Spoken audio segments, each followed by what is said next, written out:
Guys எல்லாருக்கும் வணக்கம். Welcome back to Pooja's world. இன்றைக்கி சூப்பரான ஒரு கிச்சடி ரெசிபி தான் பார்க்க போகிறோம். எப்படி உதிரி உதிரியாக செய்கிறது, அதுக்கு என்ன டிப்ஸ் நம்ம ஃபாலோ பண்ணலான்னு சொல்லிட்டு பார்க்கலாம்.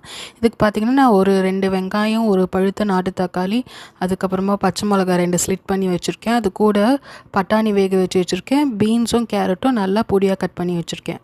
இதுக்கு நான் வந்து 2 கப் ரவை எடுத்துகிட்டு அதை வந்து நல்லா வறுத்து வாசனை வர வர வறுத்துட்டு தனியாக ஆற வச்சுக்கோங்க. கிச்சடி தாளிக்க ஸ்டார்ட் பண்ணும்போது சைடில் பார்த்தீங்கன்னா நீங்கள் ஒரு 3 to 4 கப் வந்து தண்ணி வந்து நல்லா கொதிக்க வச்சுக்கோங்க. இப்போ வந்து கடாயில் வந்து தாளிக்க போகிறேன். எண்ணெய் ஊற்றி கடுகு போட்டுட்டு அது கூடவே வந்து கருவேப்பிலை போட்டுக்கிறேன்.